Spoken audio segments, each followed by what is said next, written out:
Hi, everyone. Welcome to Living Well with Dr. John, Adjustment Through the Lifespan. Today's topic is relationships, intimacy, and sexuality. Before we start, I'm going to read the webinar disclaimer. Please be advised this topic of relationships and sexuality can be a highly sensitive and graphic conversation. There may be opinions and comments that can be difficult or uncomfortable to hear. The opinions expressed during this podcast may not express the views and beliefs of the Christopher and Dana Reeve Foundation. Now for some background on Dr. John. Dr. John Chang is a clinical neuropsychologist and is board certified in rehabilitation psychology. In addition to having his own practice, Dr. Chang is a professor of psychology at East Stroudsburg University and a consulting psychologist for both Lehigh Valley Health Network Pocono Medical Center and Good Shepherd Rehabilitation Hospital. Two quick notes before we start. You can turn on closed captions for the webinar at the bottom of your Zoom screens. And if you'd like to ask Dr. John a question during the webinar, please use the Q&A section also located at the bottom of your screen. Now I'm going to turn it over to John. Hi, John. Thank you, Kaylee. As always, thank you, Angela and the Foundation for the opportunity to bring this monthly podcast to you. Hello, everyone. Morning, afternoon. Hello on Election Day. I hope everybody had an opportunity to vote today. If not, after this podcast, I hope you get out there and vote. So today we're going to talk about relationship. This is the part one, the relationship intimacy. Next month, I'm hoping to cover sexuality a little more in detail. So this is Living Well with me. I'd like to start with, let's go to the next slide here. So here, the reason I'm putting this slide is this is my picture. Now, many of you are going to say it's a nice family picture of myself and my daughter. Now, unfortunately, that is not my daughter. That is actually my wife, even though she looks so much younger than me.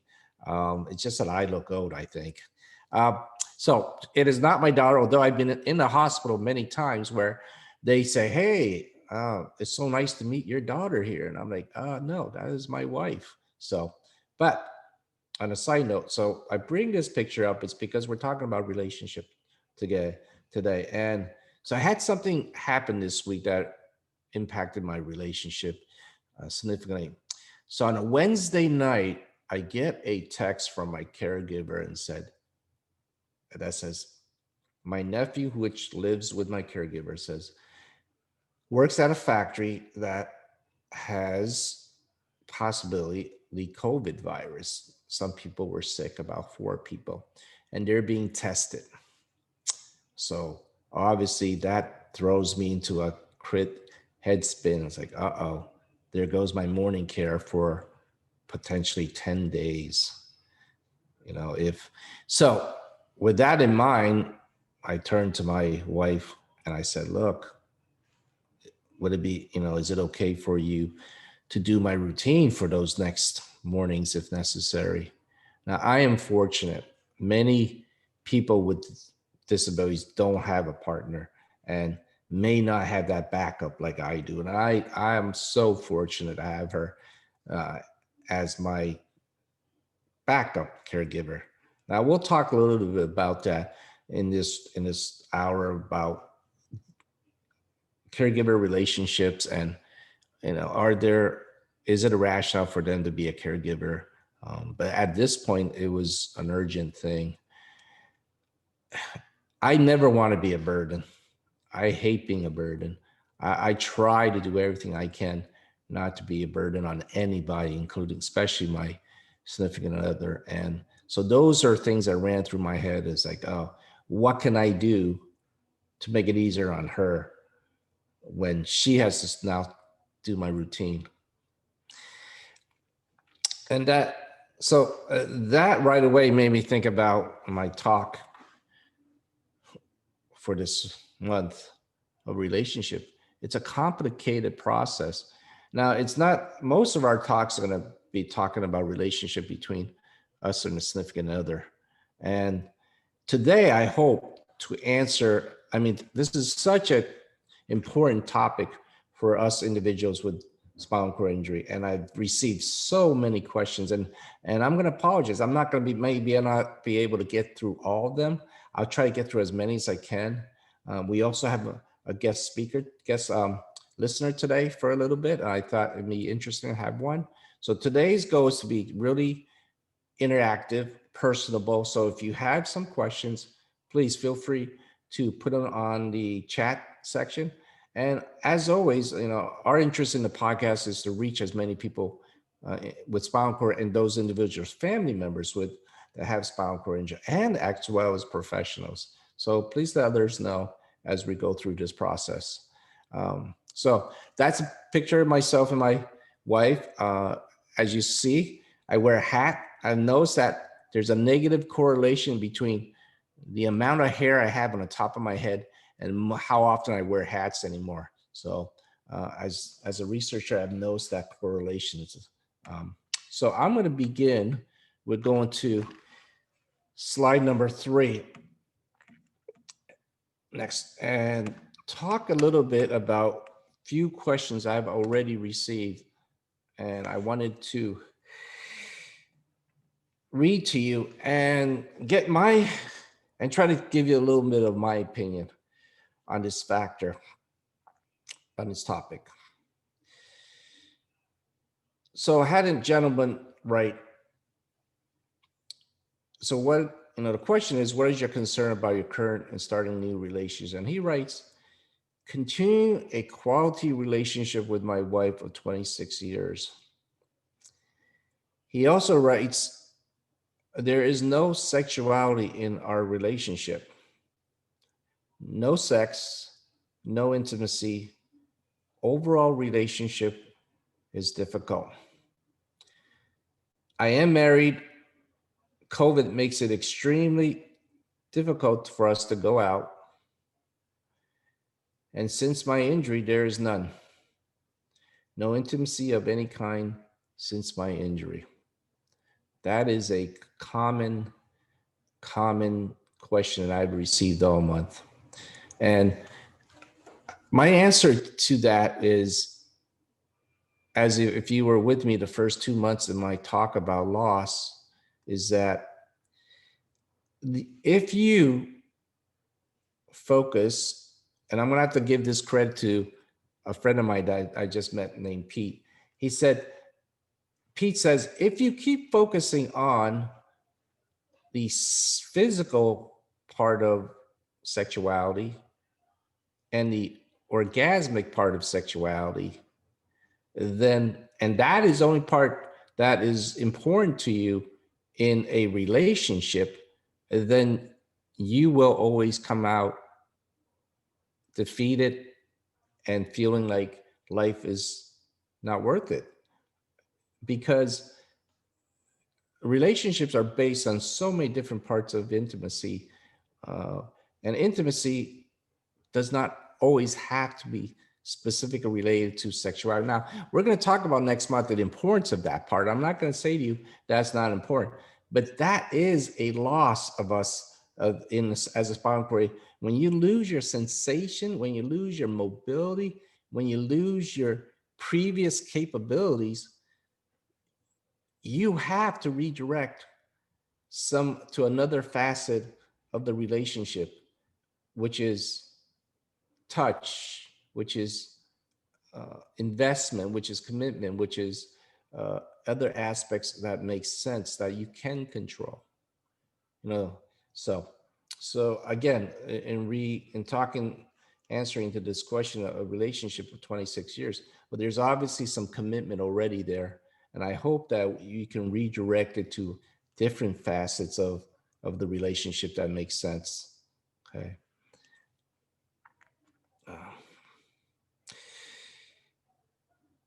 Another gentleman writes, the question is, what are your concerns? And they write that someone wouldn't want me because I am in a wheelchair. I don't feel like I have any sexual drive or desire for sex. Unfortunately, this individual suffers from the obesity and erectile dysfunction, which, depending on your level of injury, the erection process is very difficult unless it's chemically induced. And again, we'll talk more about that in a second month. But the gaining weight is so common for us in individuals with disabilities. You should see my quad gut that I've developed over time. So that makes any sexual intercourse even harder, even I guess I shouldn't use the word harder, even more difficult to process. He writes, I have been afraid to ask a woman out on a date, fear of rejection. I'm very inexperienced. After my injury, one of the things that ran through my head was, wow, how am I going to meet people? What are they going to think of me? I know my injury is going to be an issue. I know my wheelchair is going to be an issue. How do I date? That is not an easy process. That is not an easy process to go over. It takes a lot of time. It takes a lot of confidence on your part. Remember the first 2 months I talked about your self-image, your ego strength. You, as a person with a disability, have to get a level of confidence to want to date, to want to stick your head out there and try to meet other individuals, and to lay it out there that you are a person that had a lot of different facets. One of them is your disability. Now, don't get me wrong. I treat a lot of patients who are not disabled, and they have a lot of different other areas in their life that impacts their relationship. So just like anyone else, this is a facet that has to be addressed, and you have to have someone that's willing to be comfortable with it. And I remember asking one individual who was out in the dating world several times. I said, well, how do you find individuals to date? And this individual he's a very successful business person. And I said, do you use dating sites? Do you not? Do you put your wheelchair on when you date, or do you not? And his answer was, I usually put it out there. I feel that if the person can't see beyond the chair, then they're really not invested in getting to know me better. But it does take that opportunity to interact with them to really sell them your personality. So the answer is, you got to have some confidence. You got to almost say, I don't give a damn, to be out there. You have to learn how to communicate. And we'll talk about that. Communication is the key to getting to know anybody. Now, a lot of what I'm going to say today impacts people that are in relationships, irrelevant if you're in a wheelchair or not. So again, you got to put yourself out there. You got to get used to rejection, because if they're going to reject you because you're in a wheelchair, then so be it. You're better off with that person. But if you get lucky and you find someone that can see beyond that and just want to see you as a person, now you're starting to work with someone that have potential. Now, granted, there's a lot of other issues that could destroy your relationship, not just your physical disability, but at least you're moving in the right direction. So again, feel free to put in the chat. Let me know how I'm doing and what you're interested in hearing. Okay. So someone writes, another listener writes, she writes, I am concerned about not being able to do enough, keeping it interesting for the other person, not be able to do enough in a relationship. I'm scared. I'm embarrassed. And did your relationship change after your accident? And I would always say it has to. Um, I can't imagine not impacting your relationship if you had one before, and then if you let me take that back. If you're married or you're in a relationship and then you had the accident and then you are together still, it has to impact it. You have to talk about it. If you don't talk about it, it's going to impact in different ways, indirectly. Okay. Let me go down this list a little bit more. And we're going to spend a few more minutes on a few more questions because I want to make sure I answer. Now, I have a really, really interesting question from actually a parent, which I thought was interesting. It says, this person writes, my daughter was injured at 18. She's now 22. I'm interested in learning how the SCI impacts on relationship and ways to promote healthy relationship. And the first thing I would say, I am so proud of you for being a parent that's invested in their children and the things that are important in their lives. At age 22, these are some of the facets of having a relationship that's critical in their growth and development. So I'm truly proud of you for your investment in your welfare of your children. As I would say, communication, the ability to give your daughter as much information about their physical responses, their physical ability, and the importance of communication, asserting their needs and concerns with their partners, um, as well as being able to, as she is in the process of maybe dating, to be able to communicate boundaries. Uh, so having that discussion and giving her the attitude and the assertiveness to make sure that relationships are moving in the direction of positive communication. It is so easy to feel like you have to give in of who you are and what you are just to have someone around and to have someone be a part of your life, and maybe you will lose yourself. And I hear that in a lot of other relationships with non-disabled people, that they give in so much of themselves to have a partner, and ultimately those things fail. So please, teach her to be assertive, teach her to establish boundaries, and educate her about her body. So I'm going to do one more, and I'm going to go with one more, which I thought this was in.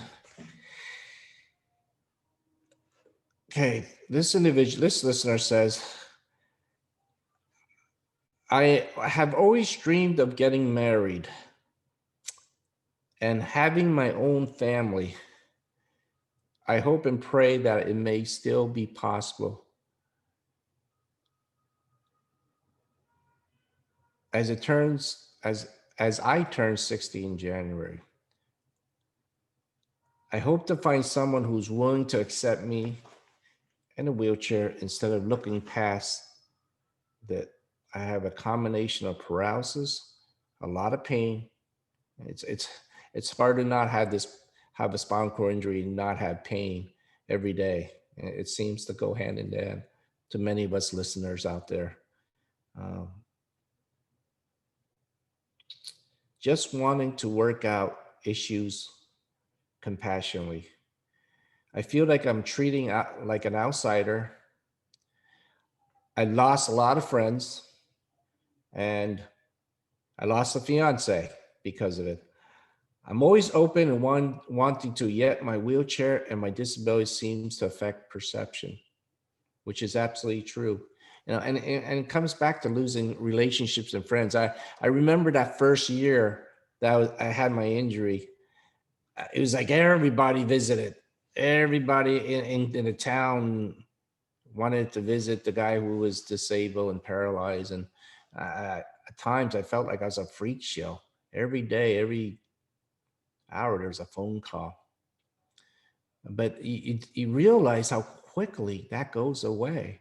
And within the second year of my accident, of my injury, I realized that, wow, it's all your friends go away. And then you are left with that core few that truly wants to be your friend.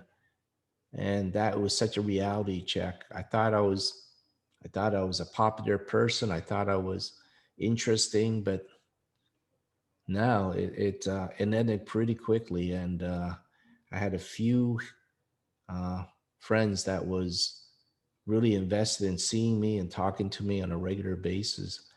Um, and the funny part of it is it was mostly female friends that wanted to stay connected with me, and it wasn't even my male friends, which I was a jock before, and I lost them, all of them. So on the side note there, yeah, you lose a lot of people, and losing a fiance was difficult for this person. It says, with my fiance, after I became physically disabled, I was in much pain. Yeah, I learned to make the adjustment, but it didn't help. He ended the engagement and the relationship too, even with his children, even with children. It's a catch-22. There are some individuals who are going to be able to manage and handle this change, and and there are many individuals who cannot. And this is not an uncommon story. The question is, the answer for you, I hope, is you move through the loss, because it's a huge loss for you. That you find a way to pick yourself back up, either in therapy or with the help of friends, and you learn to feel good about who you are, and you put yourself out there again. Um, you have to put yourself out there. Yes, there is rejection. Absolutely, you're going to get rejected, but hopefully within one individual, you're going to find someone special that's going to really truly see who you are. Okay, so I'm going to stop. I have so many questions, and I don't have time to answer it. We're going to move to the next slide, and we're going to bring in our guest listener. Hi, John. William currently isn't logged on to Zoom, but if he happens to come back on by 3 o'clock, we can come back to this if that works with you. Okay. We're having some technical difficulties. I'm sorry. And it is, as always, you can always assume that we're always going to have technical problems. So I'm going to just continue to move forward. And again, please feel free to throw in some questions if you think if I haven't answered something that you're really interested in. So, as with any spinal cord injury, stress is part of the relationship. It is stressful. It is incredibly stressful fact that if you are the caregiver, it's incredibly stressful. If I'm the person in the wheelchair, I don't want to be a burden to others. I have a case that I like to talk a little bit. One of my cases I had in the past. I remember trying to coordinate a scheduled time to see this patient, and I text the individual and I said, "Can you meet at 3?" And the person said, "Absolutely. I can meet with you at 3 by Zoom, of course, in the era of Zoom. meetings. And then I received a text back from her around 3:15, and she says, "Uh-oh, I'm sorry, but my computer, my laptop is battery's running low, and I can't reach the plug." Now, you may be thinking, okay, get someone to plug it in if someone's around. And unfortunately for this case, there was someone around. The person is outside of the house, and the person was actually cutting grass. Now, you don't know the case, obviously, like I do, because I have a little more background on this case, but this individual was in her fourth year of 20 some years of marriage, but fourth year of her disability. And unfortunately, her husband decided to file for divorce. He was still living at the house at the time, as this divorce was processing, but she no longer had the support of her partner, who was unfortunately on her way out. And what made me feel incredibly frustrating and sad for this client was that the issue of just not being able to plug in the laptop and not wanting to go outside and ask her partner of 26 years to just plug in the laptop so that she can get the help that she needed. I was incredibly frustrating for her and incredibly frustrating for me. But yet, that is real. That is so real that you don't want to be a burden on others, and you want to have partners that's willing to work with you through life. And that part about for sickness and health, you know, during a marital, when you do that vows in the beginning, sometimes doesn't stick for everybody. And that's the sadness about it. So learning how to cope for the individual and the family is incredibly important. Partner support is the key, one of the key elements of someone's adjusting well to the spinal cord injury is your immediate partner support. I mean, I had the benefits of my partner kicking in and say, look, I can do it. We'll do it. We'll manage it the next 10 days if your morning person can't make it. So in my head, I'm like, okay, what can I do? What can I do on my part? Now in my relationship, I do try to compensate I do all the bills. I do make all those frustrating phone calls to make appointments for everybody. And for those nights that she did my routine, I bought dinner. So I was trying to find ways to compensate as she was trying to compensate for me. And that's the back and forth process of coping that her and I have learned to. And that does not mean that's what you should be doing, but that is at least an option to try to do that. Gratitude. That's a hard one. We want to always say, I'm grateful for being alive. I'm grateful for having the opportunity to experience the world.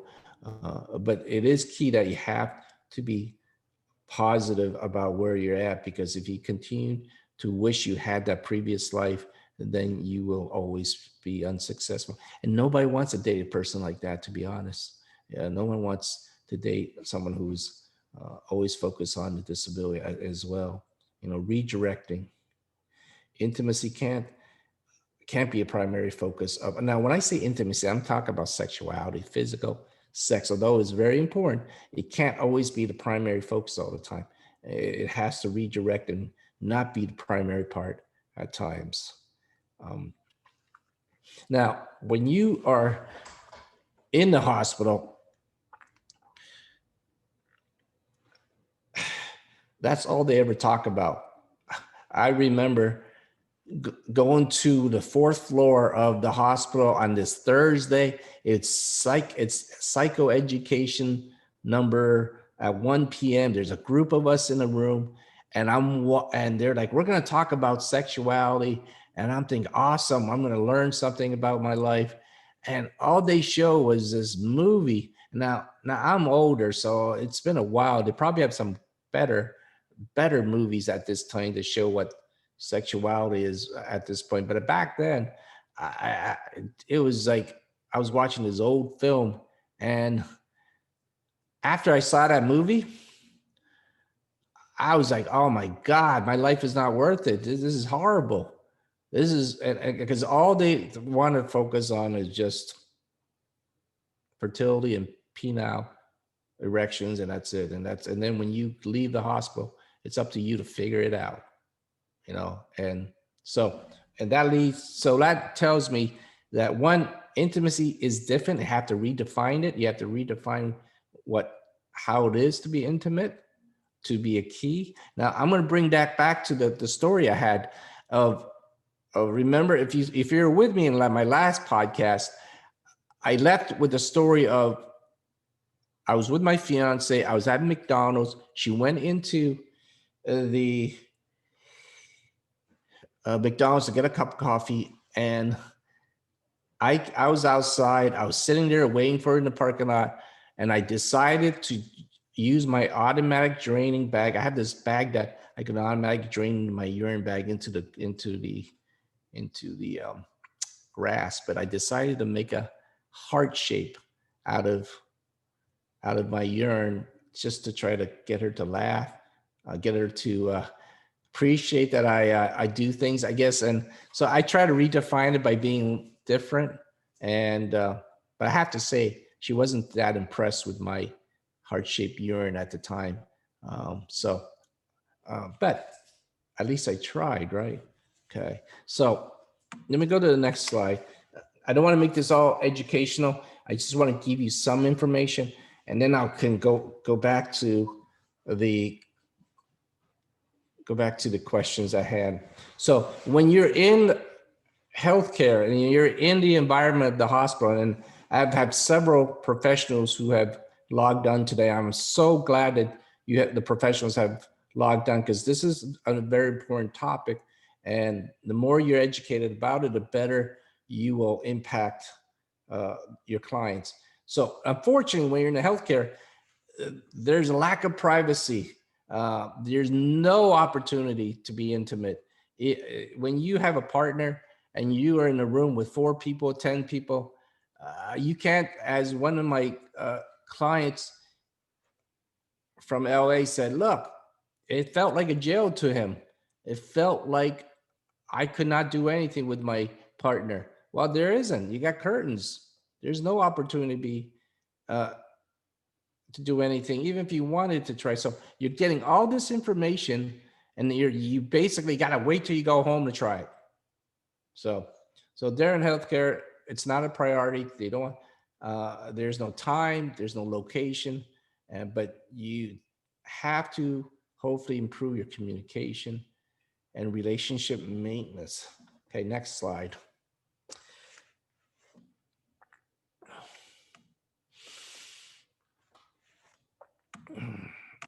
Okay, how are we doing on time here? 2:33, great. So one facet of developing a relationship with your partner is that it is no longer an I. You have to do a we. What does that mean? The disability, the relationship becomes a we of one. A we of one is that you tackle it from both hands. You tackle it from both of you. You communicate your needs. You find ways to tackle the issue as a team of one, a unit of one.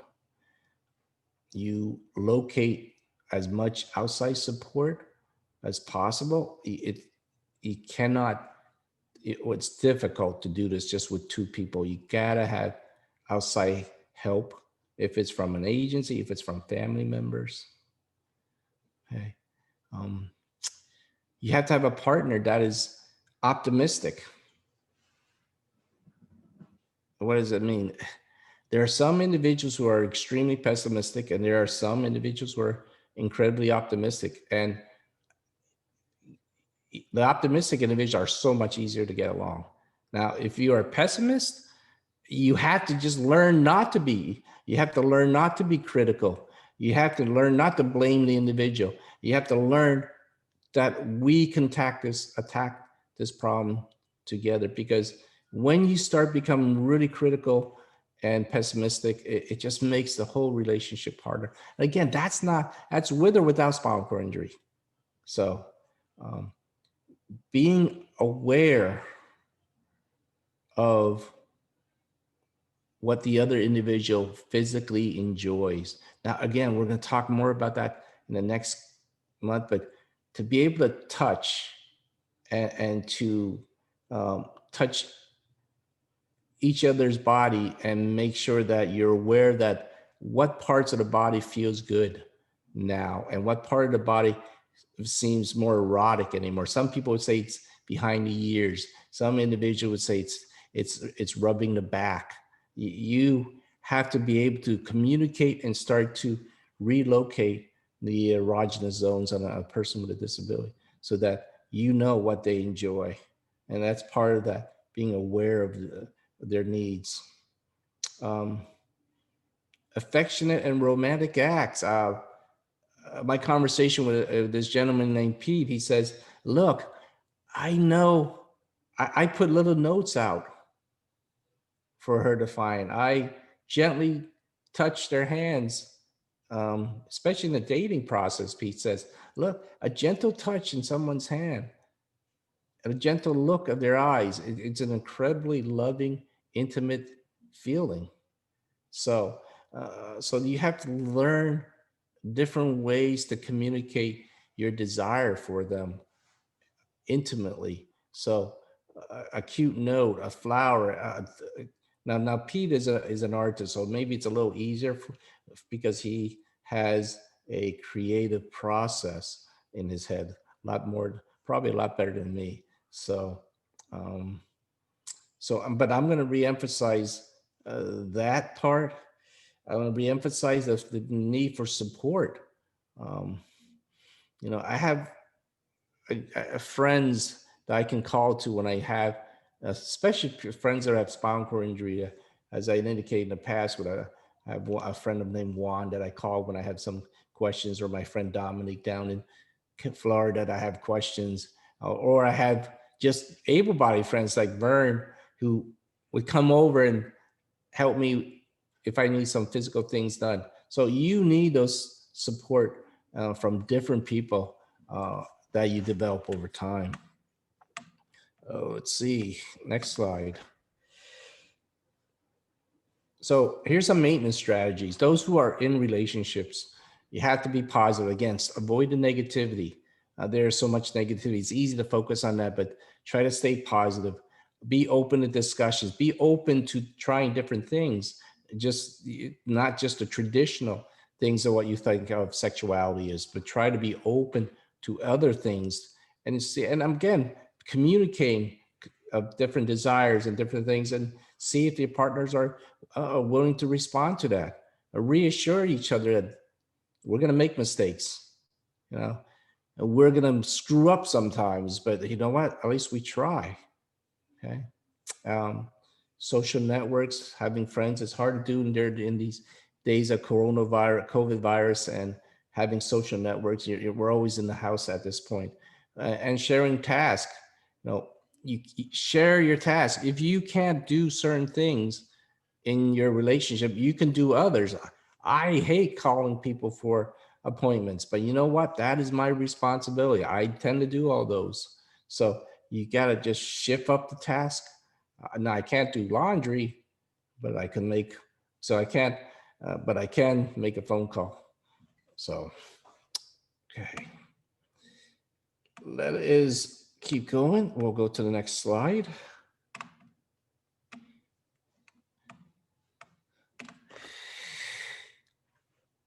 One of the things that I've always hated about being in a wheelchair is that I've always felt that people are always so far. It's like this wheelchair makes it difficult for others to be close. You know, that for others to be able to give a good handshake or give a good hug, or and these things you have to sometimes try to work around it because the wheelchair is always going to feel like they're blocking others from getting close. Um, you need to also have some private time for yourself individually. You also have needed some private time as a couple, so that there's no caregivers around always. It's just time to spend together one on one. So those are some other relationship maintenance that I would think are important. Okay. All right. Next slide.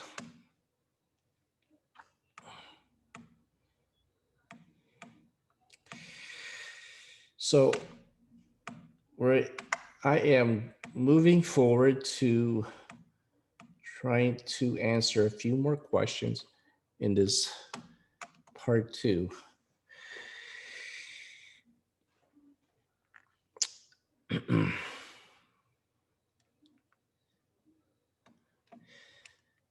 Okay, so one listener says, I felt abandoned by my relatives and friends, and I began having severe motor impairments. Had to move to a facility. Absence of any sex life and inability to move much. People view me as a liability, always needing help. I was good when I was younger. Now I never even think of it. I'm glad if I have a conversation with an intelligent person. Good when I was younger, non-existing now. No significant other, just neighbors, out-of-state relatives. Wow, I just feel so much pain in those statements, and I don't know this individual. I have very little information on this individual, but what I feel, what I'm thinking of is that when you are in a institutional setting, that makes it extremely hard to develop any type of intimate relationship. Um, Trying to develop a good relationship is very limited. And so that is probably one of the areas of focus I would try to get this individual to see, can you find a way to live independently? Are there enough resources for you to get you out there so that you could be on your own, with help, obviously, and but on your own independent location? If not, then can you establish some social network that can bring you new people, that you can have greater conversations? And I don't want to say just electronically, because this electronic Zoom stuff, I've been teaching all semester, and it is so much nicer to have someone in front of you and to have a conversation. Obviously, it's not good for now during the virus issue, but I miss having that one-on-one with my students in front of me. I never thought I would say that, because not having the students ask a million questions after classes, I thought, oh, that was just so frustrating. But man, I miss having students in front of me and talking to them and instead of being on this video. So.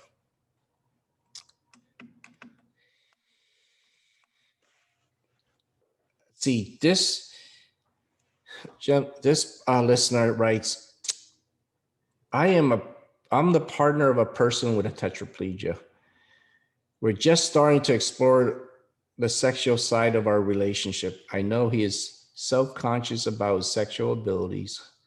I'm looking forward to attend. Oh, well, that's the last part. It says, I'm looking forward to attending with him and hopefully getting some insight.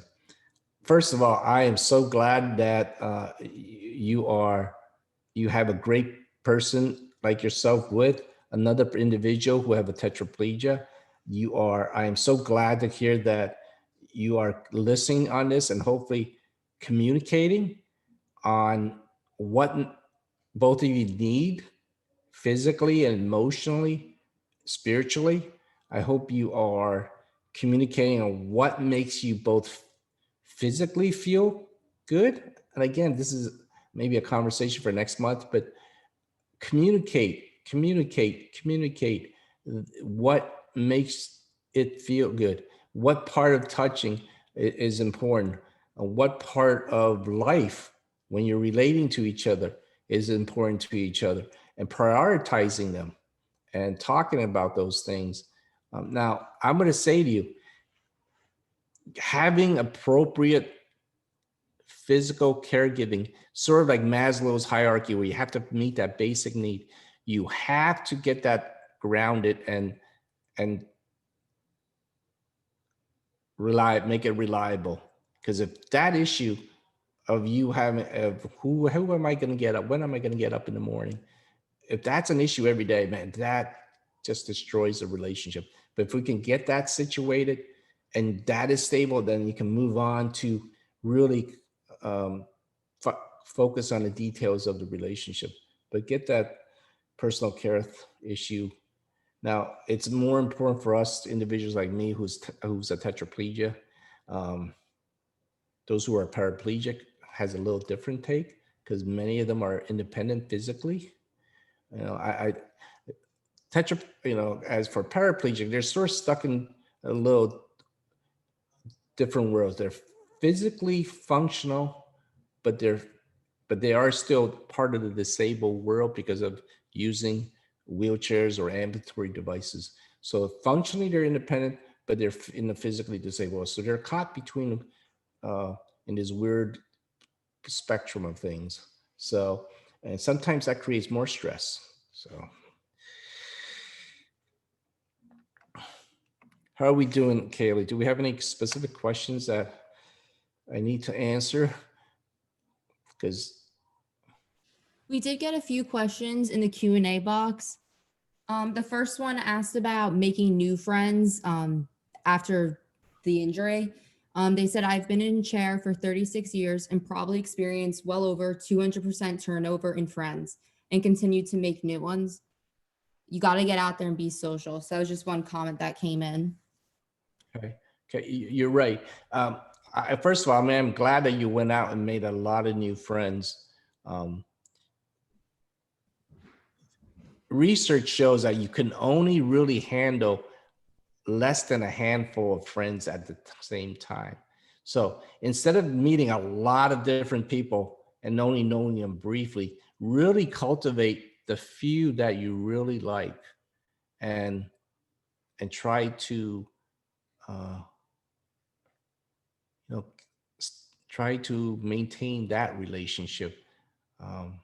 I have really one best friend. We talk once a week. We call each other and say, hey, how are you doing? We figure out what we've done all the week.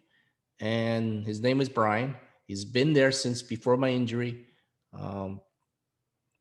Brian would be the type that would come to the hospital when I was injured, and down in Philadelphia where you have these skywalks, and so that's the best place because it was hot. It's like it's where the hottest part of the hospital is, and I was always cold. And he would take me there, and he would tilt my chair back because I would have to have a break from my butt, to weight shift. And that's what he did, and he was part of my life then, and he's still part of my life now. And so I cultivate very few individuals a week to be part of my life. And so I would say to everyone, reach out to find new friends, but ultimately cultivate the few that's really important to you, because more than 5 is too many. I always ask my college kids how many friends you have in your Facebook, and they'd be like 2,000. I'm like, you really want 2,000 people to know everything about your life? So that's actually scary.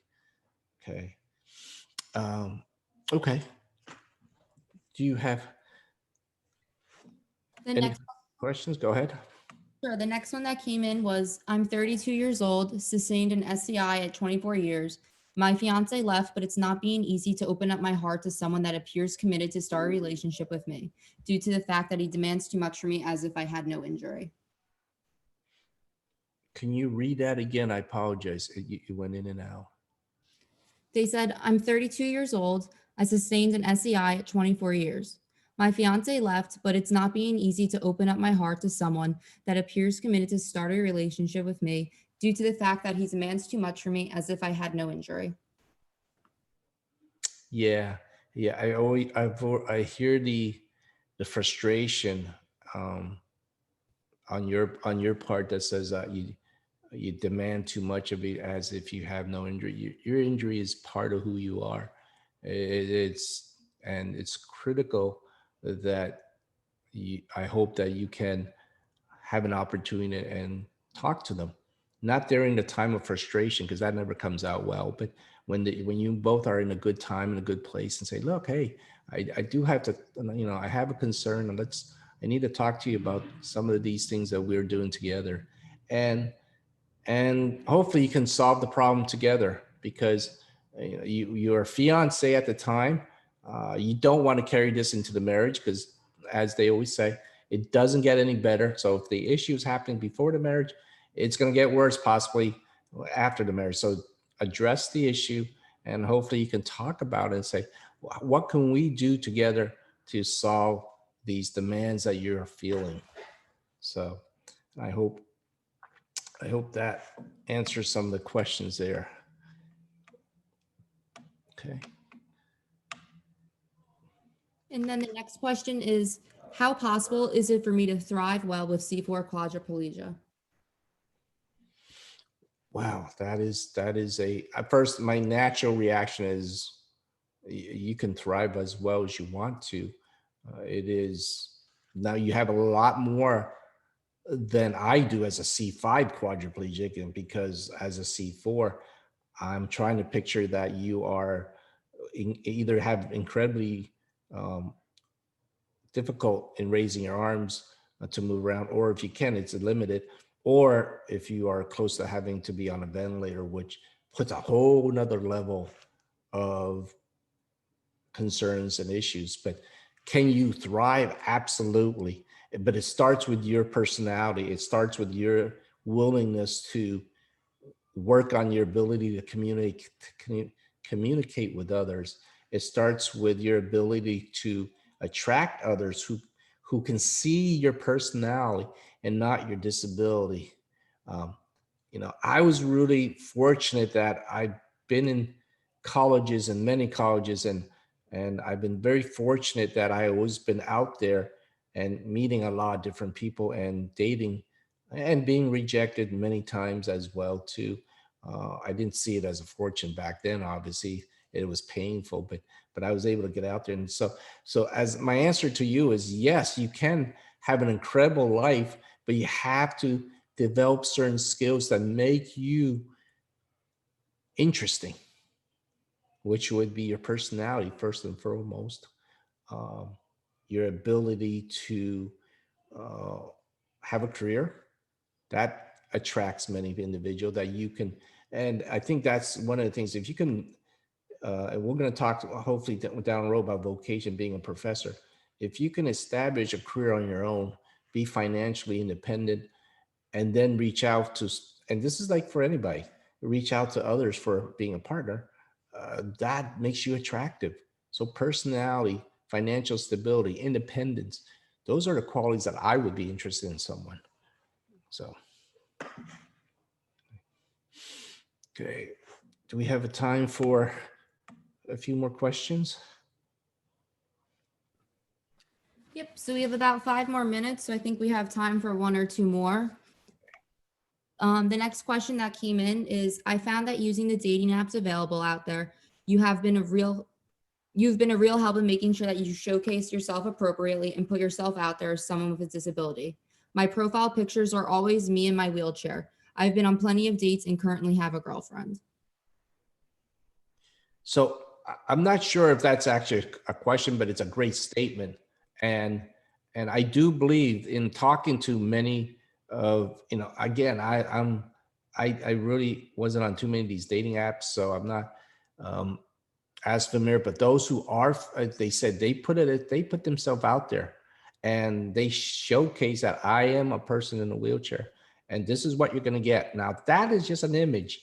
And the other part, and I'm going to have to give Clint this statement. I think he mentioned it great. A friend of mine named Clint Cook, he said, one of the key things about dating, he said, is you have to be hygienic. And not, again, this is not just about being a person in a wheelchair, but being that you are in a wheelchair and then you have a leg bag and you have some of these different things that others, people who don't have a disability, you have to make sure you don't smell. You have to make sure that you are, your bags are clean. I have a colostomy, so, and I have to make sure that the poop bag is not going to be smelly. And I relate to a lot of my subjects. Now, granted, thank God on Zoom, my clients don't smell anything, but man, if that sucker leaks in the middle of a professional meeting, it's an issue. So it's really important that if you're dating and you're looking for partners, that you are hygienic, you're clean.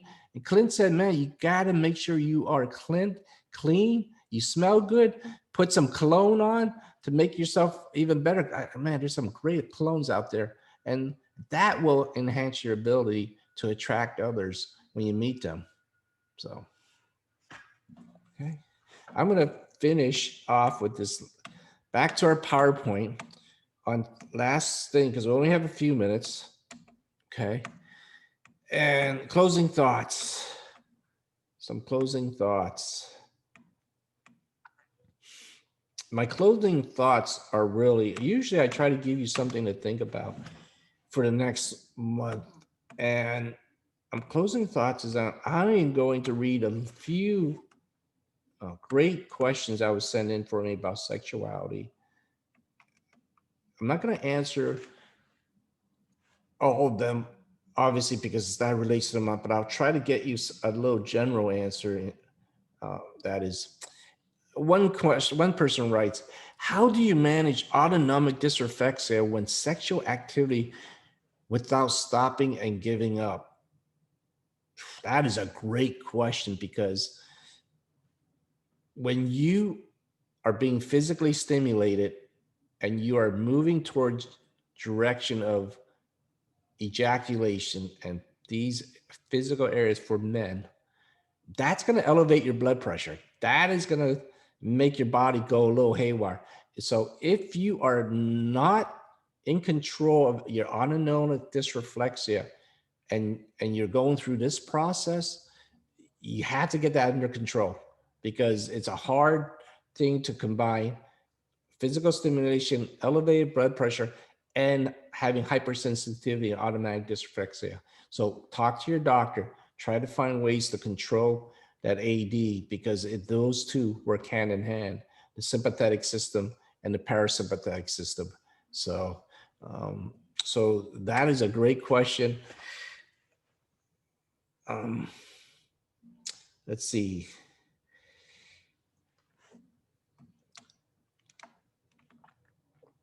So a lot of individuals would say that I am not having sex at all.